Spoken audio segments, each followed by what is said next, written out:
Boa noite, Olá, boa noite.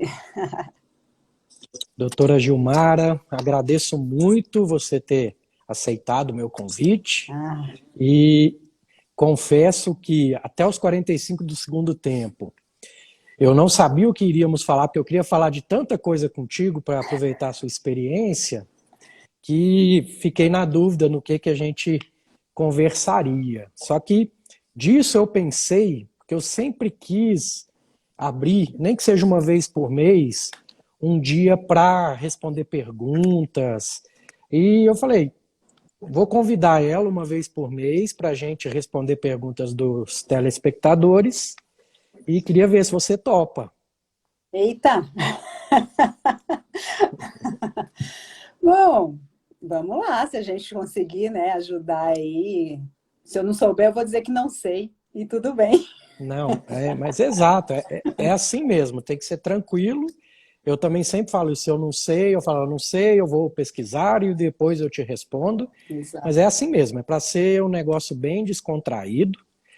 Então, mas hoje eu estou um pouco te entrevistando e se sobrar tempo a gente responde um pouquinho o pessoal. O pessoal deixou algumas perguntas, alguns relacionados à doença do refluxo, então achei que é um tema interessante para a gente estar conversando agora. De qualquer forma, eu sempre peço para o meu convidado falar um pouquinho da sua trajetória, da sua formação. O espaço é seu, pode falar à vontade. Ah, bom, primeiro, obrigada pelo convite, né? É uma honra, um prazer. Eu te sigo aí há algum tempo e acho que o universo converge para a gente encontrar as pessoas, nada acontece por acaso. E obrigada pelo convite, é uma honra poder estar aqui trocando alguma coisa, algumas experiências. Bom, eu sou paraibana, né? Sou do interior da Paraíba.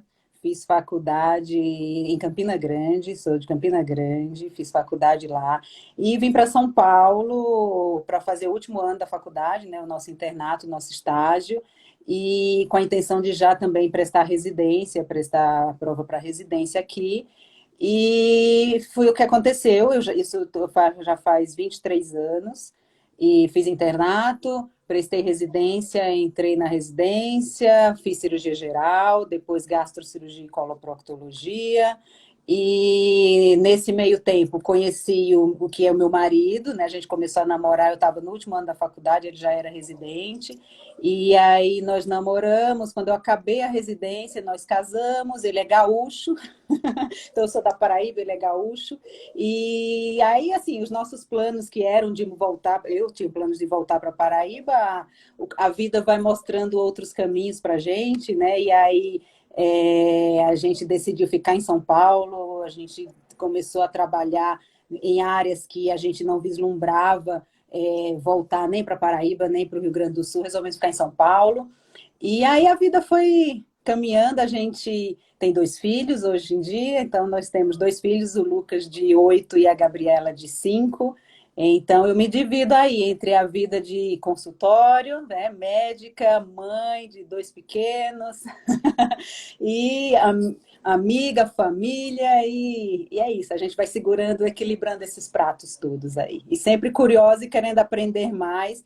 Eu já desde a residência me interessei pela área de nutrição, fiz pós-graduação de nutrição clínica, depois eu fiz doutorado na área de cirurgia bariátrica e metabólica.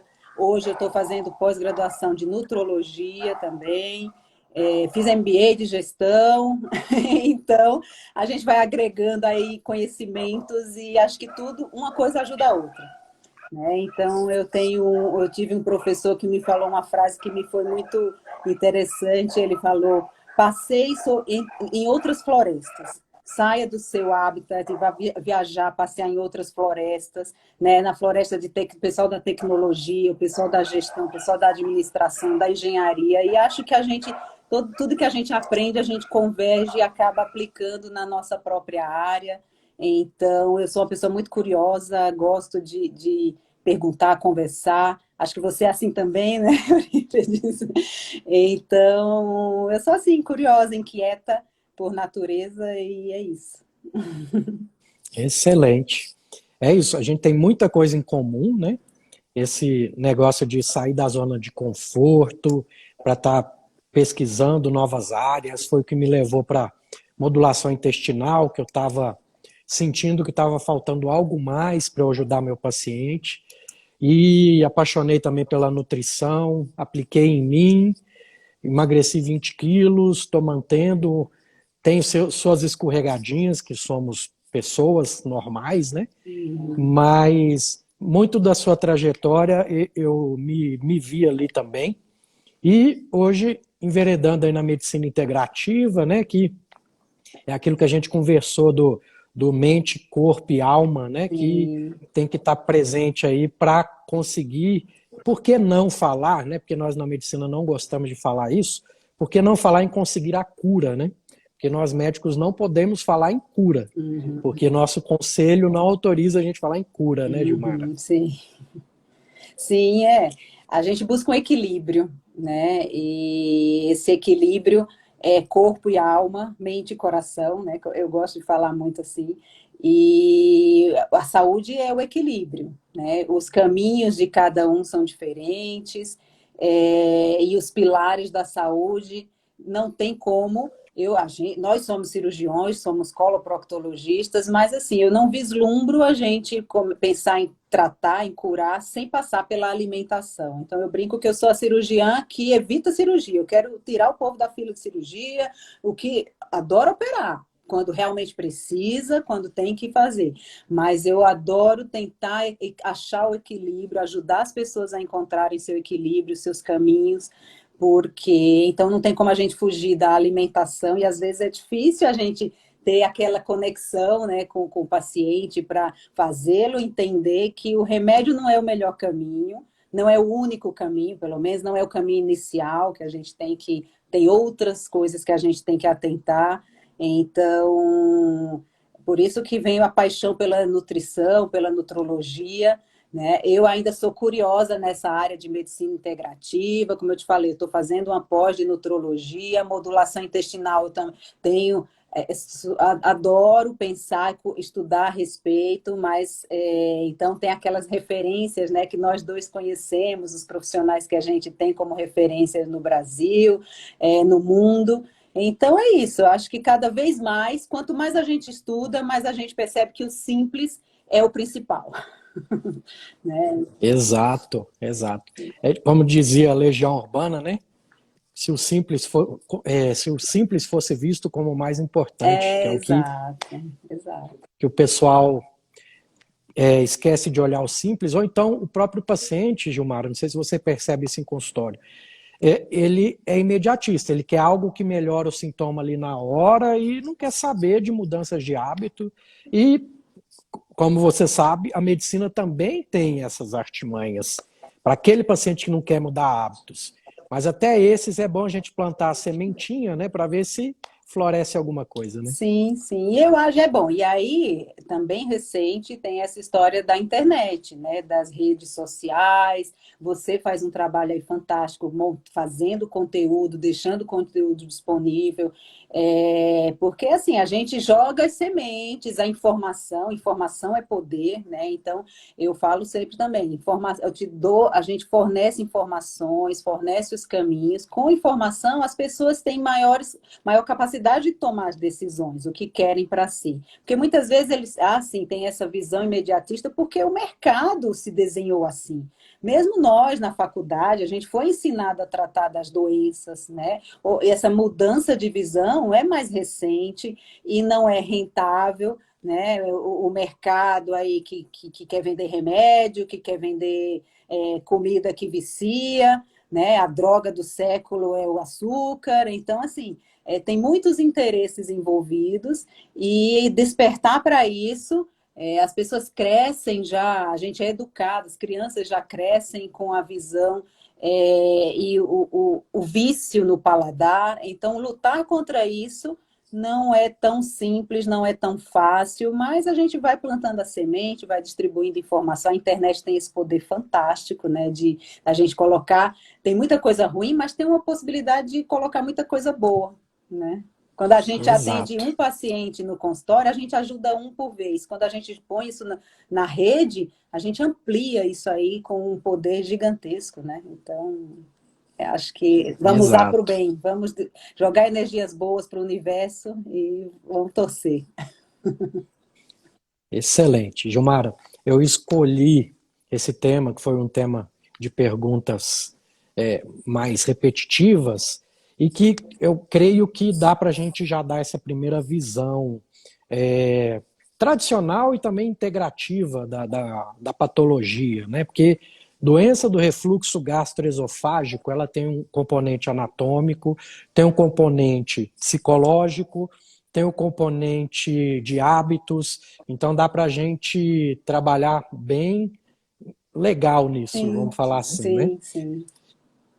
Pode começar a explanar a sua experiência com a doença do refluxo gastroesofágico, no meio aí eu vou pincelando, a gente vai conversando, trocando uma ideia. Tá bom.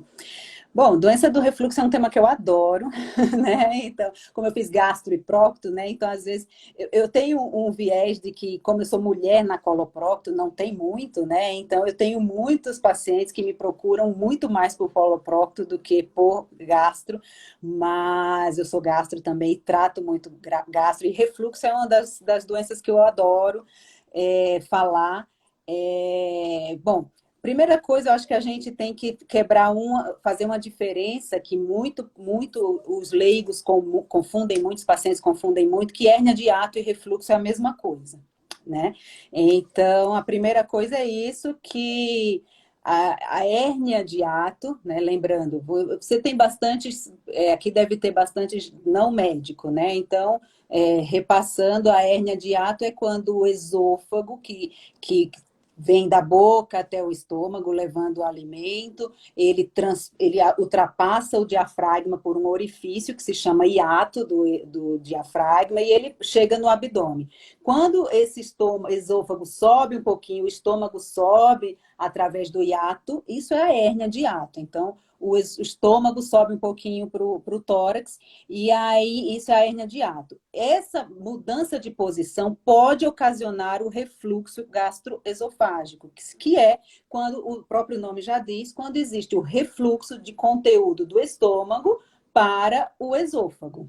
Né? E esse refluxo ocorre com o conteúdo que está ali no estômago, que o estômago produz ácido, entre outras substâncias que ele produz o ácido, que é para fazer uma parte da digestão dos alimentos, e ele é preparado para ter esse ácido, o esôfago não. Então, quando esse ácido sobe para o esôfago, ele provoca uma irritação ali naquele revestimento interno do esôfago, que é a mucosa, e provoca uma inflamação, a esofagite, e aí a esofagite de refluxo, né? Então, pode existir hérnia de hiato sem acontecer o refluxo. E pode acontecer o refluxo sem existir a hérnia de hiato. Então, por que isso pode acontecer? Porque como é um conjunto ali funcionando em harmonia, né? O músculo esofagiano mandando o alimento para o estômago como um reservatório de conteúdo, aí alimento e os líquidos que ele produz, e um esvaziamento. Se algo não funciona, tem uma válvula aqui entre o esôfago e o estômago. Se há uma incoordenação, ou porque o esôfago está enfraquecido, ou porque a válvula está enfraquecida, ou o estômago não está esvaziando bem, pode acontecer o refluxo sem a hérnia de hiato. E aí, bom, conceituando isso, que pode existir hérnia sem refluxo e refluxo sem hérnia, aí vem como que a gente diagnostica isso, né? O mais comum... Pronto. Gilmara, Oi. essa é uma dúvida grande que a maioria das pessoas tem, né? Que acha Uhum. que só com uma endoscopia já resolve o problema e sabe se tem, se não tem. O buraco é bem mais embaixo, né? É. Olha só, hoje mesmo eu atendi uma paciente no consultório que o encaminhamento veio de uma dentista, porque ela tinha desgaste dentário, né? Não é uma situação muito comum, né? Mas era um desgaste dentário que a paciente já tratava há muito tempo e nunca não achava uma solução, não resolvia, tratava, piorava, e ela suspeitou de refluxo e a gente está começando a investigar refluxo. né? Então, assim, é possível ter um refluxo que sobe até a boca? É possível, né? O mais comum é que o paciente sinta azia, né? Que é aquela queimação que sobe, pode ter dor, pode ter mesmo a sensação de regurgitação. Esses são os sintomas mais comuns. Muitas vezes, na entrevista, na anamnese com o paciente, a gente já infere o diagnóstico.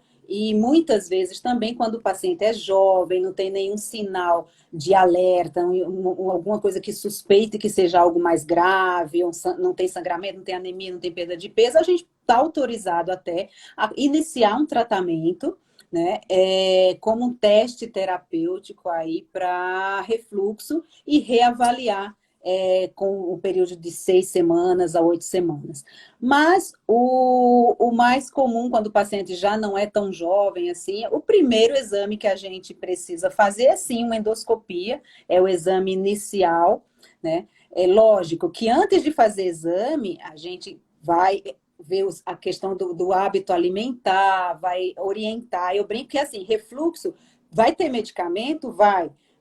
Vai se comprovar tudo direitinho, mas 50% do tratamento envolve comportamento, envolve mudança da forma de se alimentar, como que se alimenta, alguns cuidados que tem que ter aí. E aí a endoscopia vem, normalmente é o primeiro exame que a gente faz, que é para avaliar a existência ou não da esofagite, e pode comprovar, sim, a existência da esofagite, que aí infere-se que provavelmente é a esofagite de refluxo, mas isso pode não acontecer. Pode ter o sintoma típico, pode ter uma endoscopia normal. Isso significa que não é refluxo? Não necessariamente. Pode existir refluxo e a lesão, a agressão da mucosa começa mais internamente, né? Então não está na parte superficial. Então existem outros exames que a gente pode fazer para monitorizar essa pH do esôfago, que é a pH-metria, para a gente mensurar tanto a ocorrência do refluxo, porque um refluxo até certo nível todo mundo tem, é normal, é fisiológico, mas se ele passa de um limite em quantidade por dia, ou se o esôfago não consegue fazer essa limpeza daquele ácido que chegou ali, ou se ele subiu até a boca, tem alguns parâmetros que a gente usa, que quando faz essa análise com pH-metria, que aí a gente, mesmo com endoscopia normal, a gente faz o diagnóstico de refluxo, né? E outros Pronto. exames também, que aí são exames mais específicos e cada vez só se realmente as coisas não forem batendo, né? Pronto.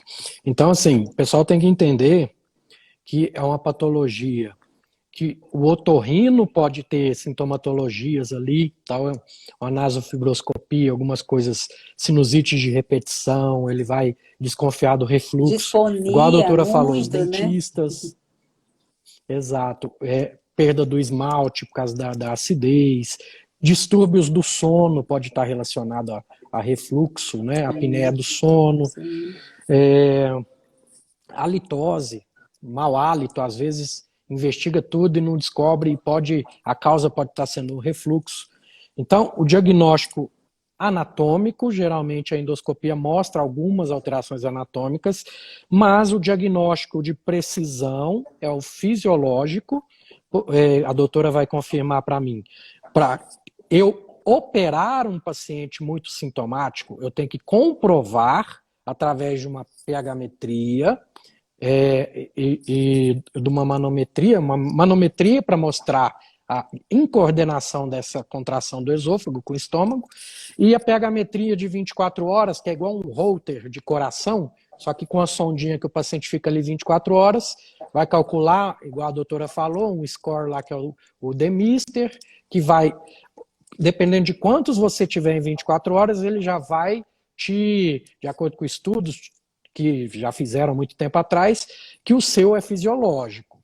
De posse disso tudo e de sintomatologia que você tem, aí, depois de toda essa documentação, o seu médico já pode até pensar ou não em cirurgia, né, doutora?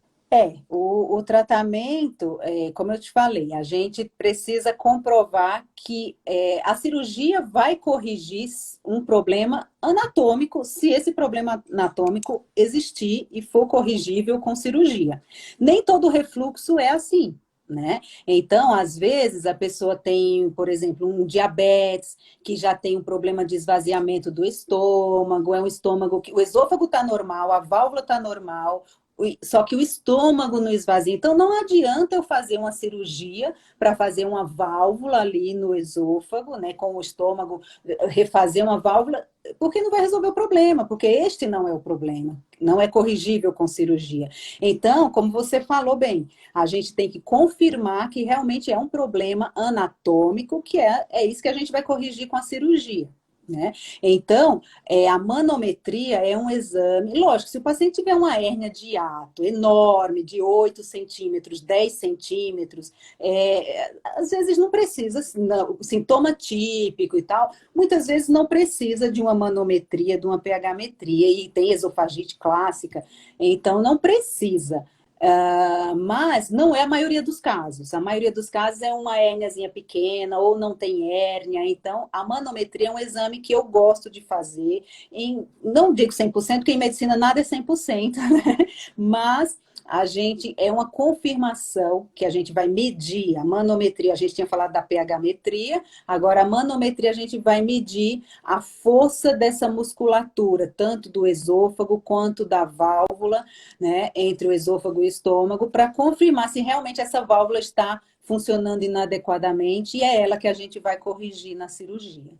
Então, tem que ter muito cuidado, porque do mesmo jeito que nem a hérnia de hiato é igual ao refluxo, refluxo é igual à hérnia de hiato, nem todo refluxo, doença do refluxo, precisa de tratamento cirúrgico, né? Muitas vezes, uma outra situação bem comum hoje em dia também, sobrepeso, obesidade, isso aumenta a pressão abdominal, aumenta a compressão ali no estômago e favorece o refluxo. Então, paciente obeso que tem refluxo, se a gente fizer só uma cirurgia de hérnia de hiato, a gente pode piorar a vida desse paciente, né? Então, a Sim. gente tem que tratar. Então, por isso que cabe tudo aquilo que a gente já vinha falando.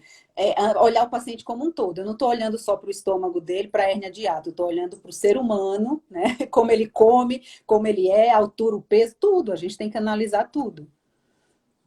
Isso.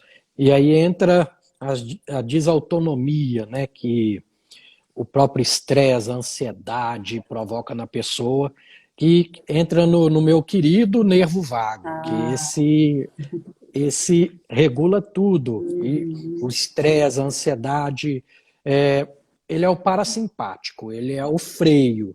E se você está na ansiedade, na correria, seu freio aquele negócio, você não consegue pisar no freio e no acelerador ao mesmo tempo. uhum. Então isso vai te causar problema, vai piorar o seu refluxo.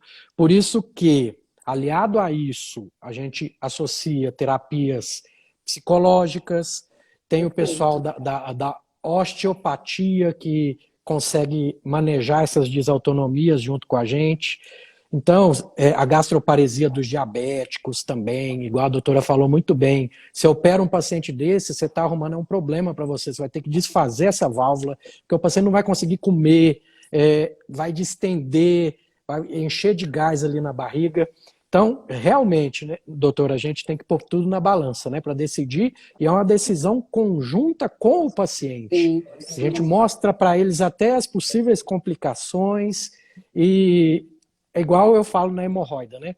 Graças a Deus eu tenho pouca reclamação pós-operatória, porque eu realmente opero aquele caso que eu vou melhorar a qualidade de vida dele. E eu Uhum. creio que é isso que você também pensa na hora de operar um refluxo. Sim, Está prejudicando a qualidade de vida dele, então provavelmente ele teria um benefício, né, doutora? sim, sim. Muitas vezes, assim, e a ansiedade pelo sintoma e pelo estresse da vida piora muito o refluxo, como você falou. Então, às vezes, eu até brinco, são os sapos da vida que a gente não quer engolir, né, às vezes, e aí ele fica refluindo ali, é aquilo que você quer botar para fora mesmo. Então, entender esse contexto aí, de vida do paciente é fundamental para a gente fazer o melhor para aquela pessoa, para a gente oferecer o melhor para aquela pessoa, né? Senão a gente cria um problema maior né? Você falou de hemorroida, eu brinco que às vezes eu vejo, assim, não, nem hemorroida, eu vou operar hemorroida praticamente quando o paciente, pelo amor de Deus, me opere, porque não aguento mais sangrar e tal. Não é qualquer bolinha ali que a gente vai operar, porque isso vai gerar o paciente que reclama mais do pós-operatório é aquele que não sofria tanto antes, porque assim, realmente parece que ele não precisava tanto. Então, o sofrimento do pós, de quem realmente precisa, né? Então, em refluxo, o paciente que precisa dormir sentado muitas vezes porque reflui muito, tem muita azia, queima muito. Quando a gente faz uma cirurgia, confirmou que tem uma doença ali, um problema anatômico, que a cirurgia vai e corrige isso, nossa, é outra vida, né? Então, essa é uma satisfação imensa ver esse pós-operatório, porque o paciente, nossa, me livrei daquele remédio que eu era escravo de ter que tomar, aquele inibidor de ácido, e agora eu tenho outra qualidade de vida. Às vezes, não vou conseguir comer rápido, vou ter que mastigar muito bem, mas isso é o melhor para mim, é o mais saudável. Então, não vou poder tomar. Isso acaba forçando o paciente a fazer um mindful eat forçado, né? Exatamente. E até falar, eu não consigo tomar refrigerante. Mas refrigerante não faz bem mesmo, para que eu vou tomar? Então, assim, a gente faz. E paciente de refluxo, para eu chegar a esta conclusão, eu até falo para os pacientes. Eu vou primeiro te conhecer, não vai ser hoje, na primeira consulta, que a gente vai dar uma definição do teu caso. Pode ser que seja. Eu vou te tratar. Eu vou tratar, vamos nos conhecer, vamos ver a reação do seu corpo ao tratamento, vamos ver essas mudanças, como vai ser. Então, ao longo do tempo, eu vou conhecendo a reação do seu corpo e pode ser que chegue um momento que é preciso cirurgia ou não, não sei, não tem como eu saber isso no primeiro dia. Daqui a alguns meses a gente conversa. Excelente. Né? Tá vendo? A gente nem combinou nada e a sintonia é tão grande que eu sabia que ia ser top essa live, viu? Eu não tinha dúvida Olha disso. só, entrou uma amiga minha aqui, a doutora Tassiane, ela é otorrinolaringologista, também fez o doutorado dela, a tese dela em refluxo, então nós temos mais um especialista aqui em refluxo, olha, que tem tudo a ver com a gente aqui. Como você falou, nós recebemos muitos pacientes do otorrino, né? Eu trabalhava no hospital até pouco tempo atrás, que é um hospital que atende os funcionários públicos do estado de São Paulo, e a gente tem muito paciente professor, né? Então, o professor fala o dia inteiro, dá aula o dia inteiro, então muitas vezes Café, toma café o dia inteiro. não toma tanta água, às vezes esquece de tomar água, né? E aí O próprio giz o ali na giz, via aérea. exato. Então, assim, muitas vezes a gente tinha que trocar muita figurinha com o otorrino para entender se aquela rouquidão daquela pessoa, daquele professor, qual era a causa, né? Alguns tinham sobrepeso, né? Ela lembrou aqui, deglutear também, de falar tanto, né? Então, a gente tinha que trocar figurinha e entender qual que era o caso daquele paciente, né? Se era uma alergia ao giz, né? Uma irritação ou excesso de uso da voz mesmo, sem uma preparação adequada, aí entra fono para fazer também os treinamentos, ou se tinha refluxo mesmo, gastroesofágico, faringolaríngeo. Então, é um trabalho em equipe e cada vez mais a gente vê como é importante essa interdisciplinaridade, essa multiprofissionalidade aí na avaliação do paciente, que é um todo, né? Excelente. Aquela questão, você pode se especializar bastante, mas não esquecer do todo, porque o todo é as pecinhas do quebra-cabeça que vai acabar te ajudando a fechar o diagnóstico. Se você fechar demais seu campo de visão, vai passar alguma coisa batido ali e você vai comer bola, né? A palavra médica nossa aí. Exato, exato, é isso mesmo. Então, cada vez, quando a gente olha com uma lupa muito perto o problema, às vezes a gente esquece, e às vezes alguém de fora, por isso que às vezes também você está ali quebrando a cabeça, pedir opinião, trocar ideia com um colega, às vezes da mesma especialidade, às vezes, escuta, dá uma avaliada nesse caso aqui, às vezes o cara que olha isso aqui, percebe algum detalhe que você tinha de tanto ver, né? Você passou batido. Então, assim, olha, acho que o tempo, os cabelos brancos, você aí que já perdeu os cabelos também, com, com, Sim, com o tempo a gente perde a vaidade de dizer que eu sei de tudo. Eu não tenho o menor pudor, como eu te falei. Se alguém fizer uma pergunta aqui que eu não sei responder, eu vou dizer, desculpa, não sei ainda, vou pesquisar, vou estudar e te retorno. Vou te ajudar, vamos junto descobrir qual que é esse problema aí. Eu não tenho a menor vergonha, não é demérito nenhum dizer que não sei. Hoje já passei, já tive esses momentos, né? Quando a gente é jovem, a gente acha que sabe tudo, mas quando a gente divide aqui, a Tassiana ajudando, quando dividimos, nós somamos, é isso mesmo. Então, concordo plenamente. Obrigada, excelente. Tassi. Então vamos lá, vamos continuar no assunto que está excelente, excelente, assim, tá muito engrandecedor mesmo. Eu estou aprendendo, porque eu sou um pouquinho egoísta nas lives, viu, doutor? Eu gosto de aprender com quem está vindo falar comigo. E vamos falar um pouquinho das esofagites. Como é que é a sua experiência aí com... Tá, agora já estou com refluxo, já tem esofagite, e aí?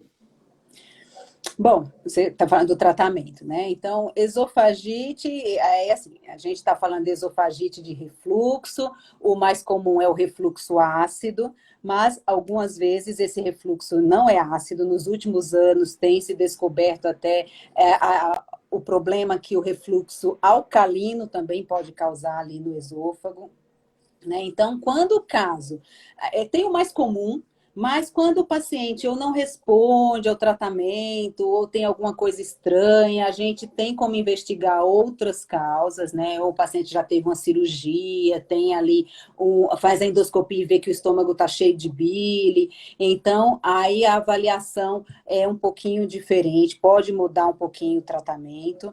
E tem as outras esofagites também, né? Então, o ideal é que quando se faz a endoscopia e vê uma lesão ali no esôfago, a esofagite de refluxo a gente classifica de 1 a 4, né? Então, aquela mais leve, que tem uma erosão só, ou vai aumentando os graus até que tem uma erosão grande, até a esofagite mais complicada, quando já tem um estenose, um estreitamento do esôfago, ou um Barrett, que é já uma complicação da esofagite de refluxo. Então, o ideal é que se faça biópsia, e às vezes na biópsia a gente se surpreende também. Existem algumas outras esofagites que são menos comuns, né? Que tem as alergias alimentares, né? Tem algumas esofagites que são mais raras, mas que a gente pega esporadicamente. Então, sendo esofagite simples, comum, mais leve de refluxo, a gente institui o tratamento e vai avaliando, como eu te falei, a evolução. Quando é um refluxo que vem mais, laringe, né, é uma mucosa que demora mais a cicatrizar, então até um episódio de refluxo para laringe, o paciente pode ficar com rouquidão por muitos dias, demora até 30 dias em média para esse mucosa cicatrizar. Então, esse paciente que reflui muito até laringe, a ponto de dar rouquidão, ou lesão dentária, isso aí a gente precisa muitas vezes ser mais invasivo no tratamento, às vezes o tratamento cirúrgico é importante, é uma alternativa para esses casos, mas é importante a gente diferenciar isso dos outros esofagites, porque a gente pode estar achando que é uma esofagite de ácido e, na verdade, não é. Né? Pode ser uma esofagite eosinofílica, e aí a biópsia vai demonstrar isso, tem parâmetros na biópsia, no anátomo patológico que vão definir bem. E aí eu te falo, aí entra naquelas coisas que eu te falo aí eu chego, olha, tem muitos pacientes que eu falo, vamos lá, investigo, avanço, faço um check-up, mas chega um ponto que aí eu digo, essa situação aqui eu não dou conta de tratar sozinha. E aí vem a equipe, né? Eu tenho os meus gastroenterologistas clínicos de referência, alergistas, imunologistas que eu confio e encaminho. Então, às vezes eu encaminho o paciente para tratar com o apoio junto ali do gastroenterologista ou de um alergista para outras situações. Isso é para esofagite eosinofílica, é para doença inflamatória intestinal, um Crohn mais complicado, os tratamentos mais avançados com biológicos e tal. Eu não prescrevo como gastrocirurgiã e coloproctologista, então eu trabalho em grupo. Excelente, excelente. Então vamos lá. Dúvidas que eu tenho também, vou aproveitar você. O paciente com Barrett. O Barrett, ele tem cura? Qual a porcentagem da cura? Ou é cirúrgico todos os casos? Como é que é isso, doutora? Olha só, o Barrett, né, que é a metaplasia ali, a transformação já dessa mucosa do esôfago pela agressão, né, da esofagite, quando essa mucosa, na tentativa de se regenerar, ela começa a se modificar.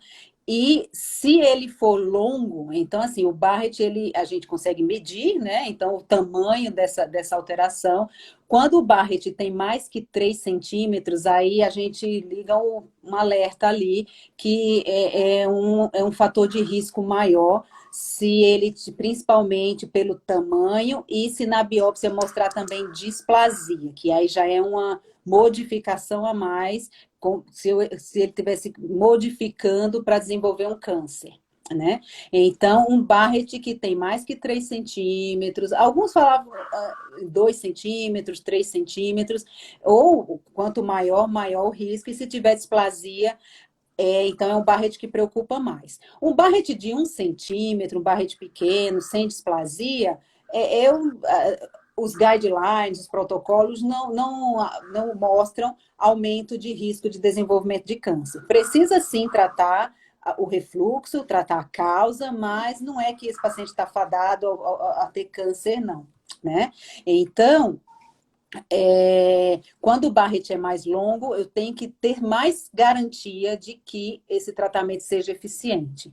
Porque o tratamento medicamentoso, ele tem uma janela ali, que o medicamento baixa o nível no sanguíneo e pode ser que esse paciente aumente o pH em algumas horas do dia, né? Então, quando é um Barrett mais longo, mais risco, aí se eu comprovar que há um defeito anatômico, eu tendo a indicar cirurgia para esse paciente, porque a cirurgia consegue dar um controle melhor do refluxo. E aí vem o Barrett. O Barrett, 50% deles, 50% do Barrett, ele fica estável quando a gente corrige o refluxo, né? Salvo tenha saído algum estudo mais atualizado que eu não estou sabendo, mas até onde eu sei, os segmentos de longo prazo, 50% do Barrett estabiliza quando você elimina o fator causador, né? Uns outros 10% deles podem até progredir, 10 a 20% podem progredir mesmo tratado o refluxo, né?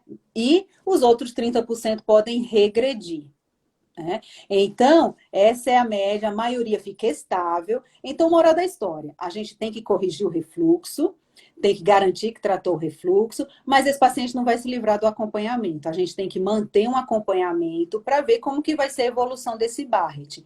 Pode ser que ele progrida mesmo assim, porque aí a agressão na mucosa, na lesão no DNA já foi suficiente para que isso já não seja mais controlado.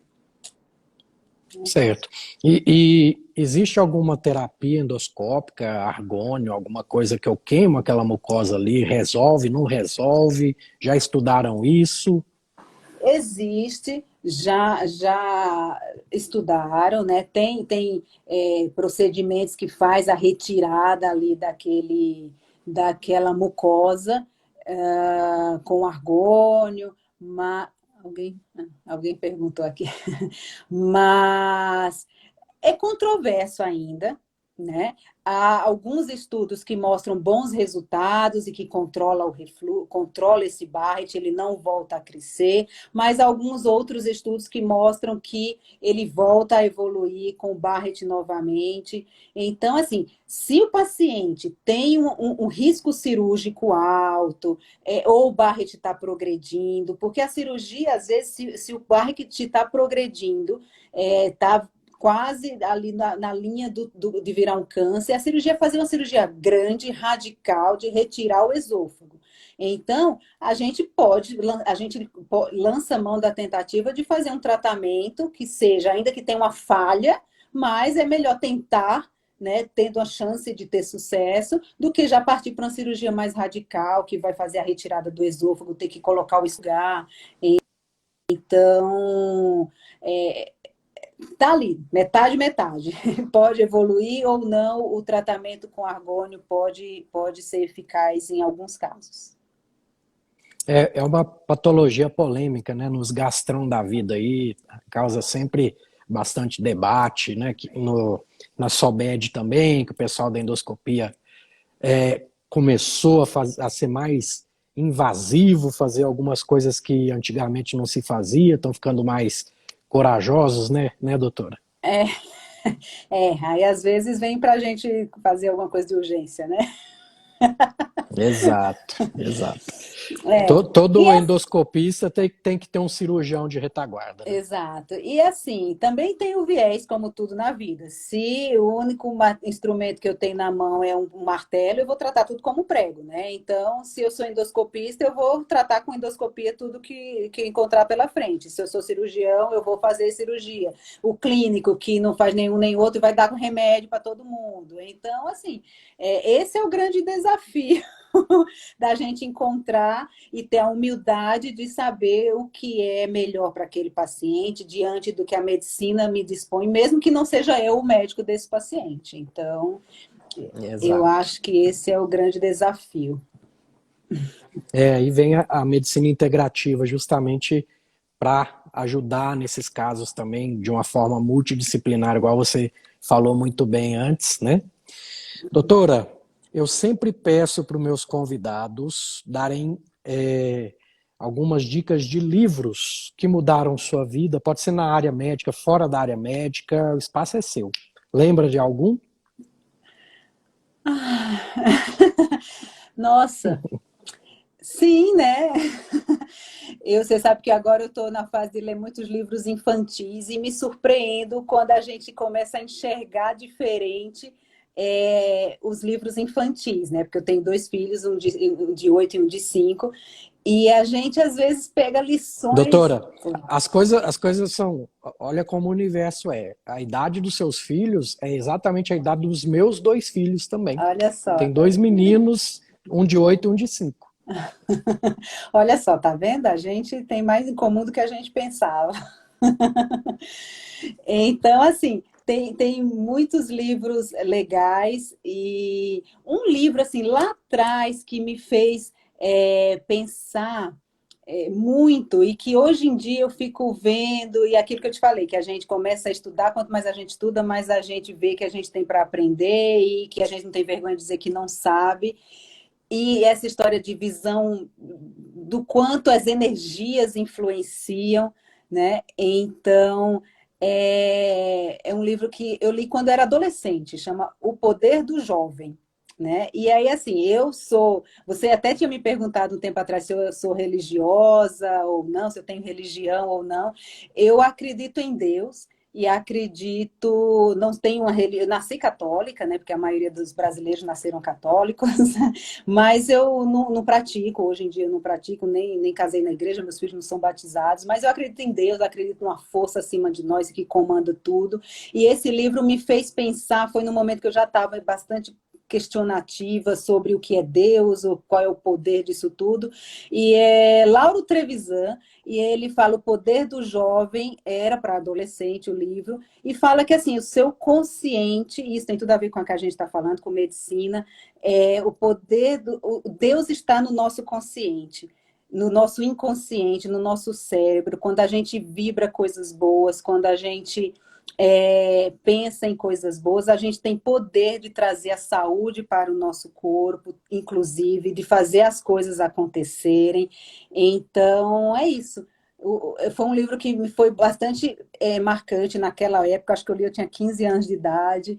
E aí, bom, as diferentes fases da vida, né? Um outro livro também, que assim, autoajuda, eu acho que detonaram muito, né, a linha autoajuda, mas eu acho que tem muita coisa boa, e um que numa outra fase da minha vida me ajudou e me fez pensar muito sobre o que faz as pessoas terem a dificuldade de mudar comportamentos, foi o clássico, um dos primeiros livros de autoajuda, que é Quem Mexeu no Meu Queijo, né? Então, é um livro clássico que todo mundo já leu, mas eu brincava, eu sou aquele ratinho que fica ali parado, com medo de sair, de fazer algo diferente. Então, naquele momento fez muito significado para mim, foi muito importante. Então, e agora, como eu te falei, eu estou lendo livros infantis. Tem um livro que eu vou só terminar, porque eu adoro ler, mas um livro Não, pode falar à que eu, vontade. Quantos livros for, que eu também adoro. um livro que eu li recente com os meus filhos e que eu disse, nossa, olha que legal ensinar isso para as crianças e que tem a ver com o que a gente está falando também, que é dessa cooperação, né? Que cooperar é muito melhor do que competir, né? Então, que é... Nossa, peraí, o título do livro é o contrário dos três porquinhos e o lobo mau. É os três lobinhos e o porco mau. Os Três Lobinhos e o Ah, Porco Mau. Então, é bem legal esse livro, é para criança, mas assim, é uma mensagem que, se essas crianças crescerem com essa mensagem, eles vão ser adultos melhores. Então, e serve para nossos adultos todos, que essa mensagem tem que ser integrada na nossa vida.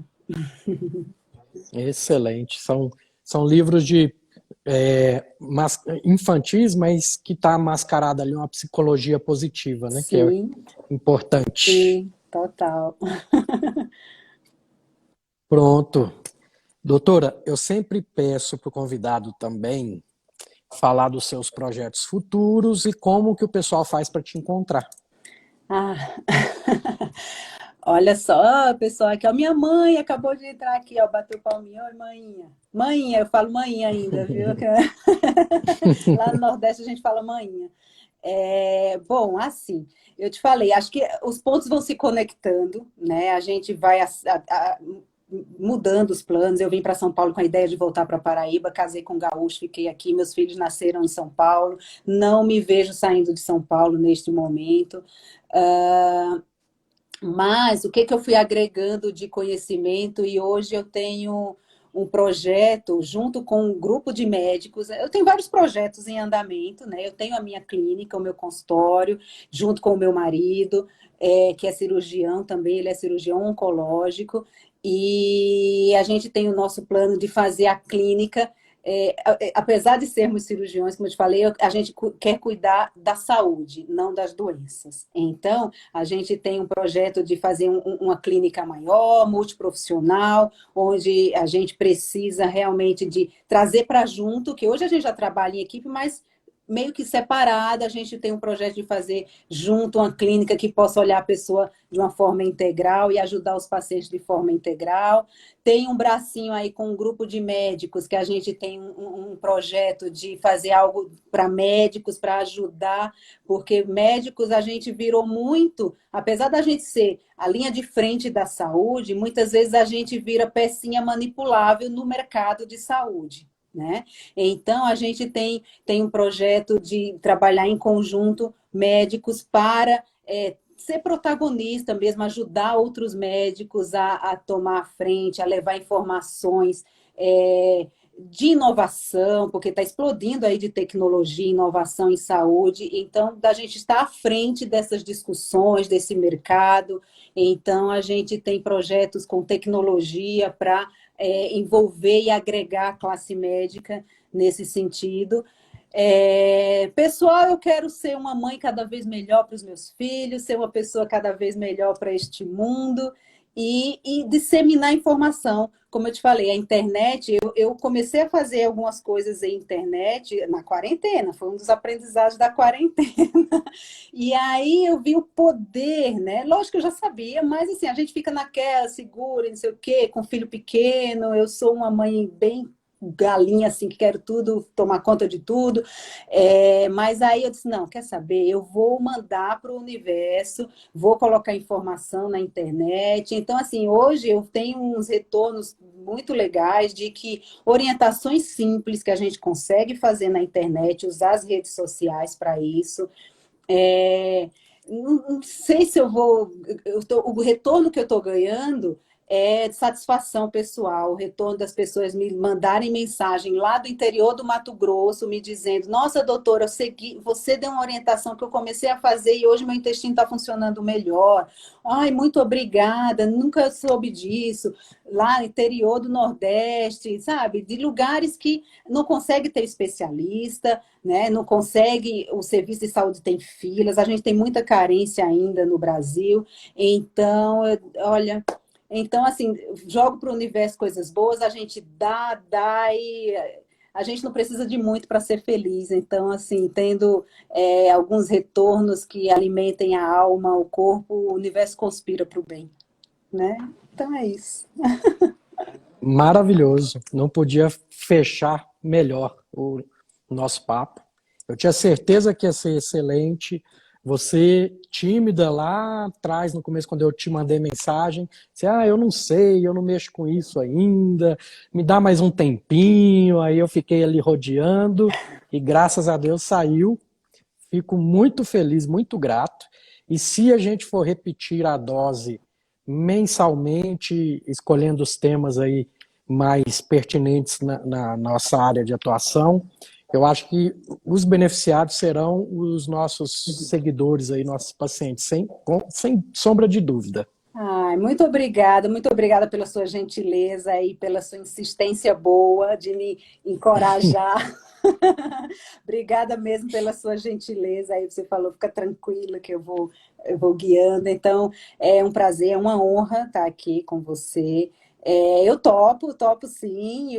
Assim, a gente vai dizer, não sei, vou estudar no próximo mês eu respondo. E tranquilo, vai ser um grande prazer, né? Então, eu daqui de São Paulo, você está em Brasília, e a gente vai se falando assim. Quando acabar a pandemia, a gente marca um café em tempo presencial, né? Vai ter os congressos para a gente se encontrar. É um grande prazer. Eu topo sim, já topei. Pronto. Então, fica com Deus, doutora. Gratidão sempre e carpe diem. Carpe diem. Boa noite a todos. Obrigada aqui por todos vocês também. Tchau.